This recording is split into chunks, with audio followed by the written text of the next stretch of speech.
The beginning of Coffee Cookie was really like almost a year before Coffee Cookie started. One day we were like drafting ideas as part of another class, 2009, and in that class you go through like 200 ideas and most of them get scrapped. And one of those was like a little coffee warmer that fits in the bottom of a cup. So all it is a rechargeable portable coffee warmer. You can take it on the go, fits in your pocket, and then once you get your coffee, you just put it on, and then it keeps it hot, and it actually doubles the length of time that your coffee will stay hot. And then when you're done with it, when you're done with your coffee, you take this out, you can recharge it again, and you don't have to clean it or anything, and then use it again for your next cup of coffee, or your third cup.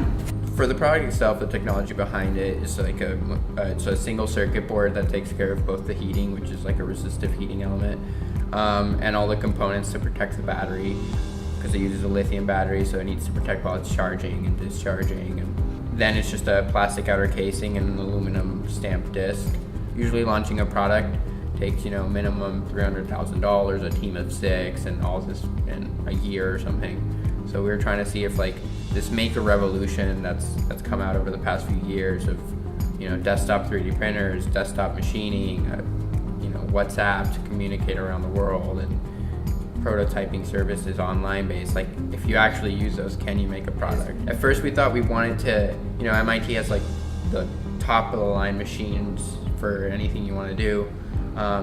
but we realized that for us, using like an old machine but having access to it was more important than using like the best machine but like having to have a supervisor next to you at all times, because we're beginners, so we're making mistakes. Oftentimes if you're looking for a lathe, you can't just go somewhere and use a lathe. You have to be trained on that lathe first. It was helpful to know where to go so you could plan ahead with the Mobius app. But for those last minute, oh no, I need this or I need a laser cutter, it was perfect because you don't necessarily need to be trained on a laser cutter if you already know how to use one. Early on, after we completed our internship, and decided to kind of try something on our own, we took some entrepreneurship classes just so we'd be able to use the correct words and know the vocab and kind of get a sense of what that world is like. Thanks to Sandbox, early on we were able to figure how our interests could align with actually creating a profitable business after school. So we're really thankful that Sandbox just let us do and let us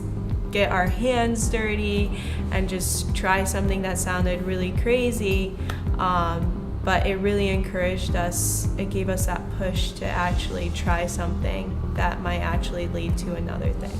The core of what we're doing isn't like the entrepreneurship side, is all revolving around the maker side, and what we're realizing later is that the skills that it takes to make something are like so fundamental that you can extrapolate them into the business world, which we're realizing this new approach to entrepreneurship that we're realizing is kind of budding at MIT as we speak, which focuses on the innovation, on the making, on connecting people with machines and spaces and stuff that we think is like the real future of well, then again, it's just our 2 cents, but because just the amount of stuff we've learned on our own doing these projects, thanks to all these resources, like we know it's going to go a long way, whether it's with a coffee warmer, something down the line.